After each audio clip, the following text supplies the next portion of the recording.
कभी सोचा है कि हमें उन चीज़ों के बारे में कैसे पता चलता है जो बहुत बहुत साल पहले हुई थी? मतलब कल क्या हुआ ये जानने के लिए तो रेडियो है, टीवी है, अखबार है, लेकिन 100 साल पहले या 1000 साल पहले क्या हुआ था, ये कैसे पता चलेगा? चलिए आज इसी सवाल की तह तक जाते हैं। देखिए, ये सवाल सिर्फ रशीदा का नहीं है जो अखबार पढ़ते पढ़ते ये सोचने लगी थी। ये सवाल हम सबके मन में कभी न कभी आता है और आज हम इसी गुत्थी को सुलझाने वाले हैं। आखिर कोई कैसे जान सकता है कि इतने हजारों साल पहले क्या हुआ था? तो किसी भी जासूसी की तरह हमें सुरागों से शुरू करना होगा और हमारा सबसे पहला सुराग है जगहें। वो जगहें जहां शुरुआती इंसान रहते थे। भाई कहानी कहीं से तो शुरू हुई होगी ना? तो चलिए चलते हैं नर्मदा नदी के किनारे। यहाँ पर हमें सबसे पुरानी बस्तियों के कुछ सबूत मिलते हैं। सोचिए, यहाँ जो लोग रहते थे वो स्किल्ड गैदरर्स थे। मतलब उन्हें जंगल के चप्पे चप्पे की खबर थी। उन्हें पता था कि खाने के लिए कौन से फल, कौन सी जड़ें अच्छी हैं, और वो शिकार भी करते थे। ये आज की जिंदगी से बिल्कुल ही अलग दुनिया थी। अच्छा, अब नर्मदा से थोड़ा उत्तर पश्चिम की तरफ चलते हैं, सुलेमान और किरथर की पहाड़ियों में। यहाँ पर करीब 8000 साल पहले एक बहुत बड़ा बदलाव आया। इंसानों ने पहली बार खेती करना सीखा, गेहूं और जौ जैसी फसलें उगाईं और भेड़ बकरी जैसे जानवरों को पालना शुरू किया। और यहीं से गांव बसाकर रहने की शुरुआत हुई। और कहानी आगे बढ़ती है। करीब 4700 साल पहले सिंधु नदी के पास एक और जबरदस्त लीप आया। यहाँ पर इस सबकॉन्टिनेंट के पहले शहर बसे। मतलब अब लोग सिर्फ गांव में नहीं बल्कि एक ऑर्गेनाइज्ड शहरी तरीके से रहने लगे थे। वक्त आगे बढ़ा और सिविलाइजेशन का सेंटर धीरे धीरे पूरब की तरफ गंगा घाटी की ओर शिफ्ट हो गया। अब हम आ गए हैं करीब 2500 साल पहले। यहाँ नए शहर बने और मगध जैसे बड़े और ताकतवर साम्राज्य खड़े हुए, और इन्होंने तो इतिहास का रुख ही मोड़ दिया। तो एक बार फटाफट देख लेते हैं कि हुआ क्या। करीब 8000 साल पहले खेती शुरू हुई, फिर 4700 साल पहले पहले शहर बसे, और उसके बाद 2500 साल पहले बड़े बड़े साम्राज्य बने। देखिए कैसे स्टेप बाय स्टेप इंसान ने तरक्की की। एक पूरी टाइमलाइन हमारे सामने है। ठीक है, ये तो समझ आ गया कि लोग कहाँ रहते थे, लेकिन अब आते हैं असली सवाल पर। हमें ये सब पता कैसे चला? इतिहासकारों के पास ऐसा क्या है, ऐसा कौन सा टूल किट है जिससे वो अतीत के राज खोल पाते हैं? तो देखिए, इसका सारा जवाब एक शब्द में छिपा है, स्रोत या सोर्स। ये सोर्सेस क्या हैं?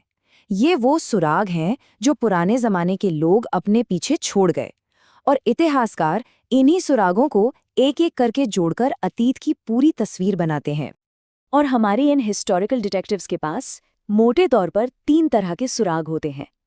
पहला, मैन्युस्क्रिप्ट्स यानी हाथ से लिखी हुई किताबें। दूसरा, इंस्क्रिप्शंस यानी पत्थर या धातु पर लिखी चीजें।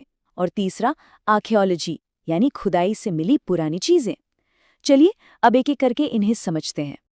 मैन्युस्क्रिप्ट्स और इंस्क्रिप्शंस है तो दोनों लिखी हुई चीजें, पर इनमें जमीन आसमान का फर्क है। मैन्युस्क्रिप्ट्स, जिन्हें पांडुलिपियां भी कहते हैं, वो ताड़ के पत्तों पर या पेड़ की छाल पर हाथ से लिखी जाती थी। अब जाहिर है ये चीजें नाजुक होती हैं, तो वक्त के साथ कई खराब हो गईं, कीड़े खा गए। लेकिन इंस्क्रिप्शंस, उन्हें पत्थर या मेटल जैसी हार्ड सरफेस पर खोदा जाता था, इसीलिए वो हजारों साल बाद भी हमें मिलती हैं, अपने अंदर इतिहास को समेटे हुए। और फिर आता है पुरातत्व यानी आर्कियोलॉजी। ये हमें उन कहानियों तक ले जाता है जो शायद कहीं लिखी ही नहीं गई। जब आर्कियोलॉजिस्ट जमीन खोदते हैं तो उन्हें क्या मिलता है? इमारतों के टुकड़े, पुराने बर्तन, औजार, हथियार, सिक्के, गहने, यहाँ तक कि जानवरों की हड्डियां भी। ये सारी चीजें मिलकर एक कहानी सुनाती हैं कि उस जमाने के लोग कैसे रहते थे, क्या खाते थे, क्या पहनते थे। ये उन आम लोगों की कहानी है जिनका जिक्र किसी राजा महाराजा की किताब में नहीं मिलता। तो बात सीधी सी है, इतिहासकार और पुरातत्वविद ये असल में जासूस हैं। इनके पास कोई टाइम मशीन नहीं है। ये तो बस इन्हीं सुरागों को, पांडुलिपियों, अभिलेखों और खुदाई में मिली चीजों को आपस में जोड़कर अतीत की पहेली को सुलझाते हैं। लेकिन कहानी में एक और ट्विस्ट है। क्या अतीत यानी पास्ट सबके लिए एक जैसा था? सोचकर देखिए, क्या एक राजा की जिंदगी और एक किसान की जिंदगी एक जैसी रही होगी? बिल्कुल नहीं। तो फिर उनका अतीत भी अलग अलग होगा। इसे ऐसे समझिए, जो राजा महाराजा थे उनके बारे में हमें काफ़ी कुछ पता है। क्यों? क्योंकि वो अपनी जीत, अपनी लड़ाइयों का हिसाब किताब बड़े बड़े पत्थरों पर लिखवाते थे। लेकिन जो आम लोग थे, किसान, शिकारी, कारीगर, वो तो अपनी रोज़मर्रा की जिंदगी का कोई रिकॉर्ड नहीं रखते थे। तो उनकी कहानी हमें कैसे पता चलती है?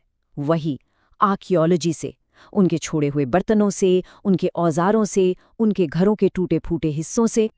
ठीक है, तो हमारे पास अलग अलग लोगों की कहानियों के सुराग हैं।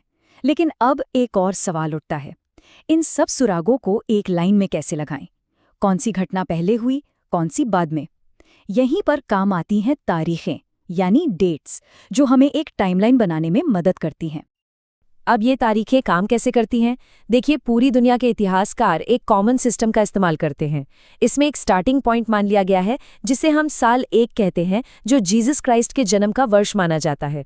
अब इस साल से पहले की किसी भी घटना के लिए हम बीसी यानी बिफोर क्राइस्ट का इस्तेमाल करते हैं, जिसमें गिनती उल्टी चलती है। और इसके बाद की घटनाओं के लिए हम एडी यानी एनो डोमिनी का इस्तेमाल करते हैं। आजकल बीसी की जगह बीसीज और एडी की जगह सी भी इस्तेमाल होता है।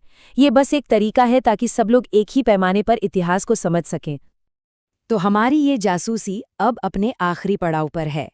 हमने देखा कि कैसे इतिहासकार अलग अलग सुरागों को जोड़कर अतीत की कहानी हमारे सामने रखते हैं। अब जाते जाते बस एक सवाल, अगर आपको मौका मिले एक हिस्टोरिकल डिटेक्टिव बनने का, तो आप इतिहास का कौन सा एक खोया हुआ सुराग ढूंढना चाहेंगे? सोचिएगा जरूर।